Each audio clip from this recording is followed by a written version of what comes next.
I'm an Indian candidate and I am a final year mechanical engineering student from one of the BITS Pilani's campuses. I would recommend anyone who's going through actually just scrape off whatever you know about SC and start from scratch with whatever Yes. test prep company you're using. Just use a Mm-hmm. similar approach, what they are dictating, like what they're telling is the logical way, and try it out that way if that works. When the questions, as they get tougher and the grammatical differences between them started to diminish, that's where the meaning-based approach actually kicks in very well. So with CR, I definitely understood the pre-thinking approach, and very quickly I realized that I was already doing this on a Yeah. subconscious level, not on a conscious level, Yeah. which many would might be doing and hence would be required. But definitely a pre-thinking approach is required. And welcome everyone to another debrief session of e-GMAT. And today we welcome with us Chirag Goyal, who has a 730 on the GMAT with a Q50 and a V38. Congratulations, Chirag, and welcome to the debriefing session. So, how are you feeling right now after getting the 730 on the GMAT attempt? Yeah, feeling content, I think, but there's definitely room for improvement. So work on that. Yeah. Yes. So, when you were there, and this was your first attempt in the GMAT, and I have been a part of your journey from many months. I have been mentoring you from a long time, and I know how much a Mhm. GMAT score values in the student's journey. So, when you were there, and it was your first attempt, and you still managed to get the 96th percentile in the GMAT attempt, which is a really good score. So, how are you feeling then and what you have been doing till now? Yeah. So like even during our discussions, I had a slightly higher target in mind. So at that point, I wouldn't say that I was feeling Mm-hmm. the happiest, but definitely at the back of my mind, I feel content at least. It's a starting place. Mm-hmm. It's not a place that I have to, start over from. It's just a place I can Yeah. continue from. So that was a positive feeling that I had after I say a couple of hours post the exam and post seeing the results. Yeah. Yes, definitely. And I'm sure that you do have massive potential to improve your score. And I'm sure that if you're going to reattempt it in the future, you are going to get over there because of your will and dedication. So before we actually jump into your journey and how you actually prepared for the GMAT, why don't you just introduce yourself to the viewers and tell us a little bit about your background so that the viewers can understand your profile a little bit. Sure. So, like, I think a lot of people might know I'm an Indian candidate and I am a final year mechanical engineering student from one of the BITS Pilani's campuses. And Mm-hmm. yeah, so basically with any engineering background, you can expect an above average quantitative skill. So again, that is not a big hurdle. But unsurprisingly, my verbal was a very weak aspect of Okay. the whole preparation. So that's where I majorly focused. And I think, yeah, that's where I actually major faulted as well. So, Yes. So currently in the final year of your yeah. engineering, Mhm. and where are you based out of? So I'm based out of Delhi, primarily. So Mhm. I've been brought up and living in Delhi. Okay, perfect. So, this is about your background, but when was the first thought of like MBA that came into your mind? Like, when did you first thought of MBA in your life? So basically, MBA was never a Mm-hmm. question mark, like if I have to do or not. It's just a matter of time when I have to do it. So Mm-hmm. luckily, in my college, the placement gets wrapped up pretty quickly. So I had Mm-hmm. about 8 to 9 months before joining my new job, where I had Okay. time to think about what else can I do. Mm-hmm. So I thought that there are some ways to utilize this time in some of the applications that happen. So those are the deferred applications. So Mm-hmm. I thought let's start with the first step first. So GMAT is logically the first step because the application themselves take about 2 to 3 months. So I wanted to just start off on the GMAT on some front, and also I wasn't sure whether I wanted to apply to the deferred admissions. There are some pros and cons to it. Mm-hmm. So in the meantime, I thought let's just start off from GMAT front, and in the meanwhile, talk to some of the deferred applicants and the regular cycle applicants to see what their Right. thoughts are on this process and do some of my own research before getting into it in a deep way.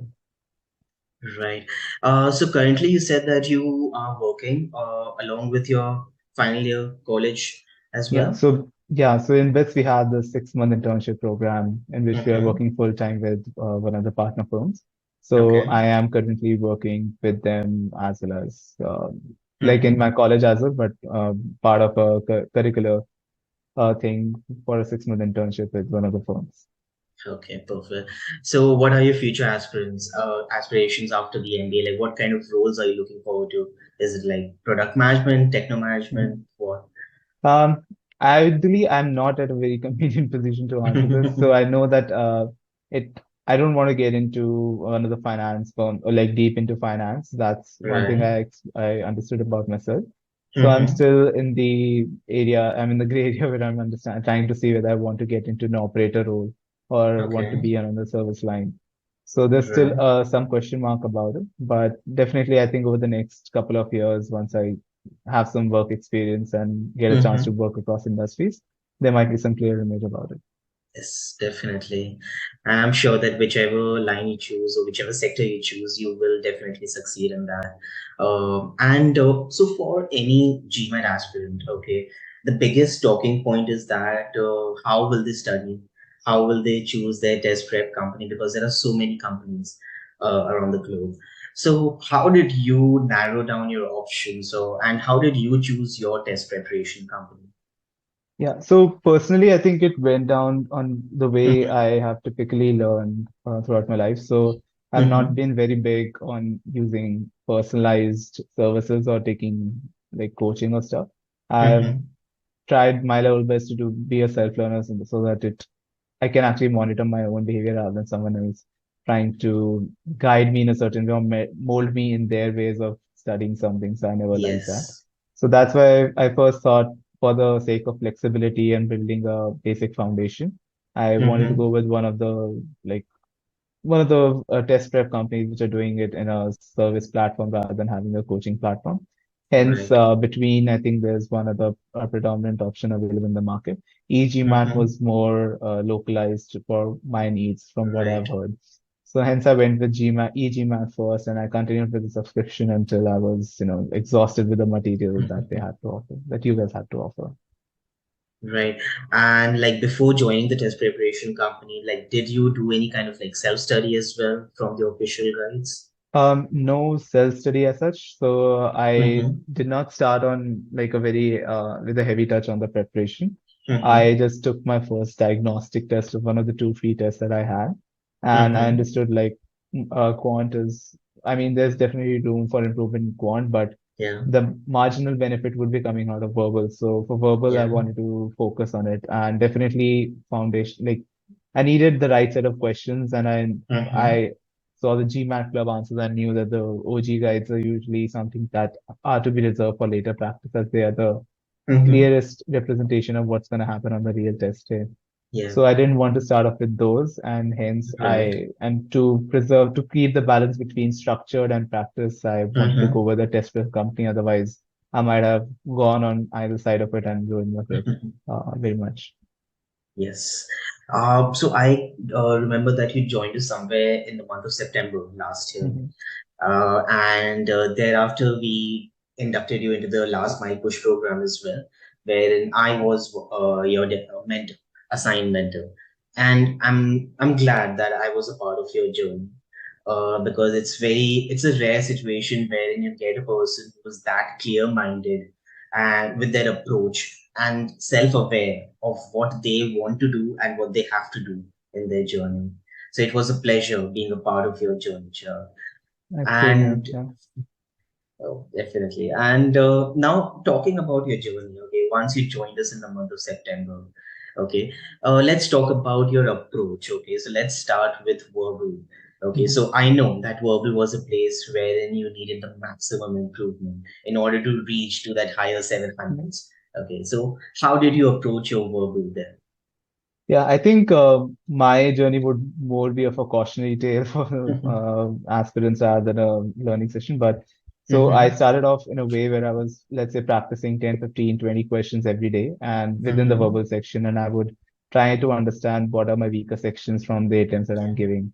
So let's say in sentence correction, I understood immediately that modifiers is a concept that I hadn't Mm-hmm. ever learned either in my school time or in Yeah. college time ever. So Mm-hmm. I remember doing the modify sections again and again until I understood the last word which was there. And I Yeah. don't know how many times I revisited that even after that time. So I used to take Mm-hmm. that approach at least for the first 1.5 month, or at least before I got in touch Mm-hmm. with you. So I was doing tests on a regular basis. I was Yeah.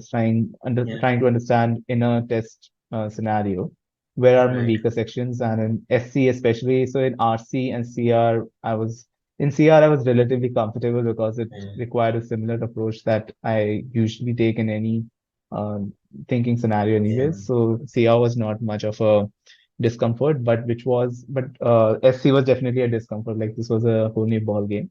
So Yeah. I'm trying to, within the SC, I would attempt some questions and I would, revisit those topics back in I forgot the platform, but the main platform so that we have the video lectures and doing some of the quizzes there. Yeah. So I would do this iteratively way, but this is actually a very bad way, which I realized because I was Mm-hmm. exhausting a good quality set of questions just on Mm-hmm. identifying what are my weak areas. And Yeah. then I would not have the right foundation. Like I would carry some presumptions with me to those Yeah. video lectures and then try to see if my presumptions actually match with those with mentioned in the video lectures. So Yeah. they didn't like entangle very well. They didn't work very well. It's not very mathematical in their approach that you can find synergy very quickly. Hence, I would recommend anyone who's going through actually just scrape off whatever you know about SC and start from scratch with whatever Yes. test prep company you're using. Just use a Mm-hmm. similar approach, what they are dictating, like what they're telling is the logical way and try it out that way if that works. If not, Right. then try to rework on that method and see what method works for you because it's definitely a methodological process. It's not something Mm-hmm. that you can have intuition about. So Mm-hmm. having that right methodology with you will take time, but Mm-hmm. do not follow my example where I took the things in reverse way, practicing questions and then going back to the foundations. Okay. But that was the initial approach, Mhm. as far as I remember. Yeah. But once I remember that once we started off with the last mile push program, Mhm. then you started giving more emphasis on the meaning as well, the meaning Mhm. aspect, which is, I think, is the best approach as well. One of the Yeah. best approaches over there in the field. So, how important do you think does the meaning hold in sentence correction, actually? Yeah, so meaning is essentially the whole crust of the SC Mm-hmm. part of within the test. I think with the recent introduction of the removal of SC in the exam, actually that just further strengthens what the GMAT council is actually looking for. So even Mm-hmm. if you look in SC, whatever methodology that what we are applying is just with the focus that whatever you are Yeah. saying comes up with the right meaning. So Mhm. hence, when the questions as they get tougher and the grammatical differences between them started to diminish, that's where the meaning-based approach actually kicks in very well. So Mhm. for those questions, definitely they'll take more time because you need to understand what the original sentence is intending to mean, and you have to Yeah. use your own sense whether that makes sense or not. So having these two processes before attempting the question is really important, and Mhm. I think that's where when I started following more like completing the SC module completely, that what was the crux of it. Towards the end, we would think that the meaning-based approach has different versions of how you can approach it, but Yeah. definitely the crux is just you have to attach the meaning and see if the meaning that they are trying to convey and the meaning that you are understanding, they are Mhm. on the same end or not. Because if they're not, you're not going to be able to answer the question, whether it's an Yeah. easy question or a tough question. Yes. No, definitely. For CR, I do remember that you had a very clear mind from the beginning, and that is what is actually required in the CR. Mhm. To have a very logical mind and to critically analyze each and every situation. That's what you do in your daily life as well, and that's what helped you in CR, right? Yes. Yeah, so with CR, since the question types were not very Mm-hmm. vast, so one of the question areas in CR was definitely boldface. That Yeah. was, I think, I remember sharing with you as well. Yeah. But let's say for assumptions, weakening, strengthening, they all come back to the basic foundation of assumption itself, like what the author is trying to say and whether Yeah. that is in line with what the argument he's trying to say.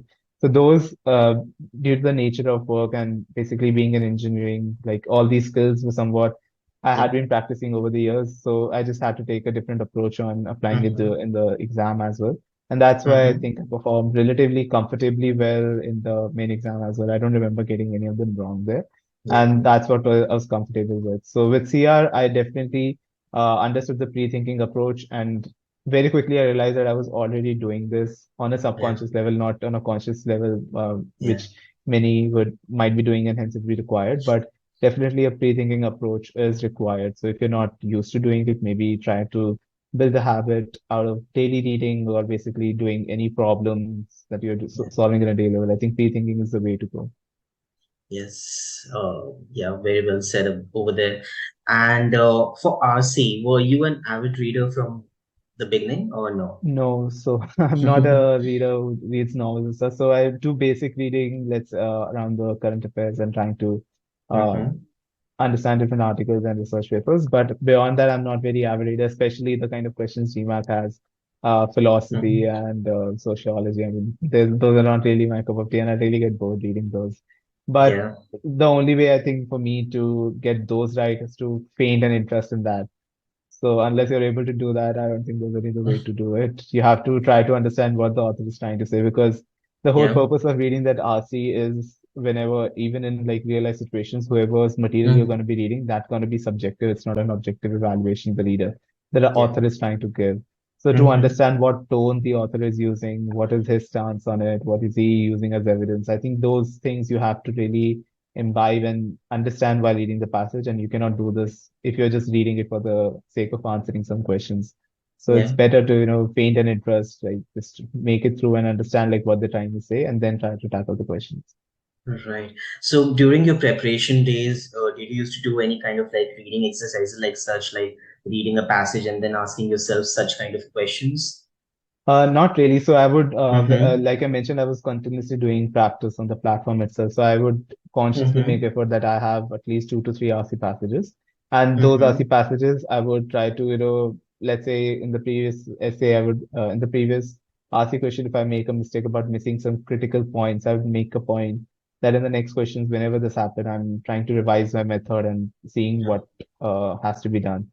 So instead of Mm-hmm. trying to, doing on a daily level, trying to build that habit of reading, I knew that 2 months might not be enough time for me to, build that habit of reading such kind of things. So I had to find some process which worked for me.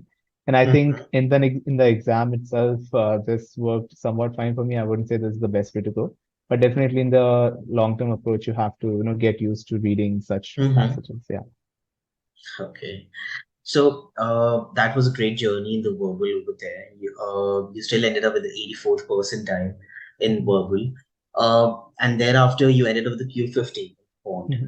Now, talking about your quant, yes, as being an engineer, definitely it was your stronger suit Mhm. from the beginning. But what was your approach when you like started? Like, how did you maintain your pace and your ability in the quant, or like the room of improvement, as you said? How did you build up on that? Yeah. So I think when I gave the first diagnostic test and even some of the tests on e-GMAT platform, Mm-hmm. data sufficiency was a new question type that I've never come up Yeah. come against before. The objective problem solving questions were still Mm-hmm. relatively within my domain because we have been doing this for a long time.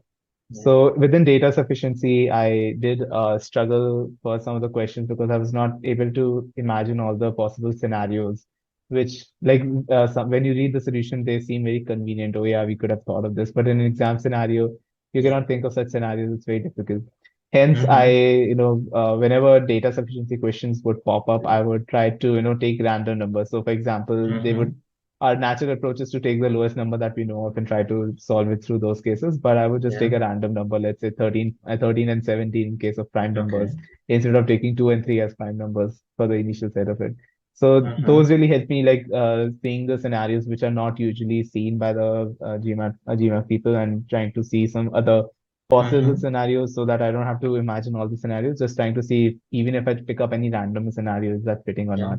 So that worked for me till some point. And coming to your question about pacing, I think problem solving was the Mm-hmm. area that usually takes a little bit more time than data sufficiency because if Mm-hmm. you see the test difficulty as it goes up, the easier data sufficiency questions can be solved within 45 seconds or 1 minute. Usually Yeah. problem solving, especially in geometry where you have to maybe use trigonometry or something, that's where sometimes the Mm-hmm. time is taken. So for that, I would not usually subconsciously make my mind that I have to do it within 2 minutes or something. I would just ration my time. Like I want to solve the first, let's say, 15 questions in this much amount of time, and the next set of Mm-hmm. questions this is because I know even Yeah. I'm getting tired along the time, so I cannot Yeah. maintain the same stamina across the test. So I would Yeah. make a effort that I want to make solve the first 15 questions, which are still easier and Yeah. able to do in a tight time, I would say, because I don't want to overthink on those questions and exhaust my energy there. And let's say Yeah. for the next 16 questions, I would make an effort, like give a relaxed approach because these are tougher questions. And even Yeah. if they might appear simple to you, there might be some nuance to it that I might be missing out on. So that was Yes. my what I approached it. But obviously, people are very different. So some people, I know some people, some of my friends who are like very naturally talented enough to actually see the worst case scenarios for such kind of questions, are able to come up with the right answers. So it again depends on person to person. You might be someone who are not comfortable with mental calculations, so that will Mm-hmm. adversely affect you on your GMAT because you cannot do all your calculations on paper at that Yeah. point of time. It's going to be very time crunch for you. Mm-hmm. So it depends individual to individual, but as you give more and more tests, you realize more about yourself, and Yeah. hence you can improvise on that aspect. Right, very well said over there. And in quants, as far as I remember, we did utilize a lot of analytics from the portal as well, wherein we tried to understand your weaker sub areas in each and every subsection, and then we targeted over there. So, how like do you feel like where analytics play a part in your preparation, the GMAT journey? Yeah, so as an engineer, I can definitely say that those analytics help you do the right thing in the right time frame of time. So instead of you trying to Mm-hmm. discover it yourself over a period of time, you have objective numbers which are being presented. That these are topics you're weak in, and this is consistent from the last, let's say, 100 questions or 50 questions that you have given. So there's no escaping that. You have to work on that. There's no way to escape those numbers. So that's a very objective answer. You might yourself try to say, maybe this is a bad day for me, or I know I can do this. So those are subconscious things which are there, but with the platform, Mm-hmm. the numbers are there, and the numbers are in sufficient detail that allows Mm-hmm. you to actually know the topics that you are missing out on. For example, in quant, I remember Mm-hmm. stumbling on some of the questions on permutations, which I hadn't done since a long time, since I was fumbling a bit there. So I went back to some of the concepts that I did back in my 11th and 12th to revise some of those concepts. And those actually helped the next set of questions which I approached were coming all right. So Yeah.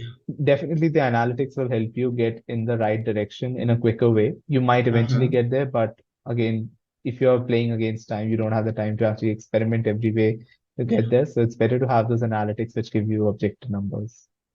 Yes, right. And what about your strategy for the mocks? Like you have done the quant, you have maintained your ability and improved over there. You improved yourself to a phenomenal level in verbal as well. But how did you strategize yourself for the mocks before the exam? Unfortunately, this is one area where I didn't actually focus enough of. So, Okay. in basically, from what I talk to people, a lot of people who give GMAT usually are working professionals, and hence they have Yeah. been out of touch of giving those 3 hour exams. But I was still in college. I had given 3 hour exams like very recently, and like I was in the Yeah. groove. I was not getting exhausted within those hours. So I was not worried about my stamina in a 3 hour hole, and I was most worried about the verbal aspect of it. So instead of Mm-hmm. actually focusing on giving, since we have only 5 GMAT, so Mm-hmm. mocks available on the platform, what I would Mm-hmm. do rather is that I know that the verbal part is where I need to maintain that stamina and right sharpness in my approach. Mm-hmm. I would take, 36 questions, 38 questions, and even like whatever length of questions I was able to get from the Mm-hmm. platform and try to Mm-hmm. attempt then and there. So basically Right. maintaining that pace throughout and trying to see how I'm able to perform in verbal. But I Mm-hmm. also took 2 mocks before. I remember, I think it was 2 mocks before actually giving my main attempt, and they were on the similar level that I got in the final exam. I do not Right. remember the actual numbers, but Yeah, I think right. they were somewhat was giving the similar pattern of the Yes. mistakes and whatever actually happened in the exam as well. So they were Mm-hmm. quite indicative of it. Right. So you kind of like gave like kind of a demi mock before the mock, Yeah. trying to prepare your stamina for the mocks, and then from Yeah. there to prepare it for the actual exam. Yeah, and I mean, it again depends on individual to Yeah. individual. I can keep saying. So some people quant might be more exhausting to do than Yeah. the verbal of it. So maybe you want to change your approach and focus on maintaining that energy in quant. For me, quant was not as energy intensive as verbal was. So I wanted to Right. make sure throughout verbal I'm not losing out on energy. And especially we had those 8 minute breaks in between, which I'm not usually used to in the 3 hour exam that I give. So Yeah. those 8 minute breaks are a big relief because you're able to, have that Mm-hmm. time to switch your mind from verbal to quant, quant to, IR, AWN, whatever you have left. So all these Yes. things, these breaks are very well placed, and I would, recommend using them to their fullest extent if you're giving them in an offline manner. Mm-hmm. Right. So you said that definitely you had that stamina already for giving the 3 hour exams. But what about the next 3 hours for reviewing that particular mock? How did you strategize for that? Yeah, so when I used to review the thing, I did used to review it immediately. I first wanted to give Mm-hmm. myself like some cooling off period so that I'm not bringing any subjective bias, that I knew this answer, this didn't happen at that point of time. I wanted to be like if someone else gave me their answer sheet and I had to objectively evaluate. So I wanted to forget the questions Yes. that I did. So I would not Mm-hmm. evaluate the same mock on the same day. Maybe if I did the mock that day, either if I'm doing it morning, I'll try to do it late in the evening so that I have some Okay. objectivity to the questions. And when I used to do it, the two steps I would take, like if I got a question right, like was Mm-hmm. it right because of the same reason that I thought it would be, right? Because I don't want a Mm-hmm. fluke to be counted as a correct answer. For me, that's still Yes. a incorrect answer. And if I'm Yes. getting it wrong, what aspect am I getting it wrong? So is it like I'm thinking along the wrong lines? Am I eliminating options on the wrong basis? Or I'm Mm-hmm. not able to understand the question entirely. So maybe in Mm-hmm. case of RC predominantly, I'm not able Mm-hmm. to understand the question entirely, and maybe the passage is so difficult. I don't know what the author is Yeah. trying to say. So in those cases, those are a big red flag for me. So I need to understand like how to decrypt the RC in a better way so that I can actually improve on Mm-hmm. it in a certain way. And in SC, it would be definitely one of the two before. I'm not eliminating Right. options on the right manner. So having those error logs in parallel and trying to see at Mm-hmm. what step of the thinking process are you Mm-hmm. faltering. So that would be my two major processes for verbal. In quant, what Mm-hmm. I used to do, I didn't used to invest as much time because I think in verbal it used to take a lot of time to just do all this time. So in quant, I used to think like, what are the questions that I'm getting wrong? And in the ones Mm-hmm. that I'm getting wrong, why am I getting wrong? So they would be again data sufficiency, and most of them boiled down to not considering the right cases. So I would then try Right. to see if there are some certain set of numbers and try to find like if there's any patterns that I can find out of it. So Mm-hmm. sometimes they used to work, sometimes I had to actually think out of the box. And in exam time, I remember in one of the data sufficiency question, I had to, all my cases were coming true, but I knew that this does not stand a chance to be correct in that way. So I finally came across a set of two numbers which actually were not matching with the options. So that question, I think, Mm-hmm. would have gotten right because of that. But you're getting into Right. that habit of basically doing it in a objective manner rather than doing it in a subjective way is the way to do it. Right. So if you are confident enough that you're going to be able to do it objectively right at the exam, go for it. I Mm-hmm. wasn't, so I used to take the time off and make sure that I'm not carrying any subjective bias there. Right. Wow, very well said. And that is the go-to strategy, definitely. That should be there in every GMAT aspirant. So you said that you used to try to find patterns and analysis from the mocks, right? So did you use any kind of like error logs as well? And if yes, then how you used to analyze it to find these patterns from there? Yeah, so my error log was very it was a very basic error log. I think six, seven Mm-hmm. columns used to be there, and I would basically trickle down whether it's happening in SCR, CCR, Mm-hmm. at what level, which question range it is happening, whether it's happening because I'm losing my energy or something. So, and Mm-hmm. then bringing it down on a topic level and what actually happened in the question. That used to be my whole like top to bottom approach of it. And I would revise this error log on a weekly basis. So on Sundays, I would make a conscious effort of not taking or Mm-hmm. not touching the e-GMAT platform at all and just trying to go back to the error log and trying to remember the questions where this happened and why did it happen. So I would, if there, for example, is a conceptual gap there. So Mm-hmm. next week my focus would be, work on this conceptual gap and try to rectify it. And this is mostly happen in SC. Whereas in RC, wherever I used to struggle a lot, what I used to do is just think of ways on breaking down the RC. Like I said, RC sometimes come off like topics which you're really not comfortable doing.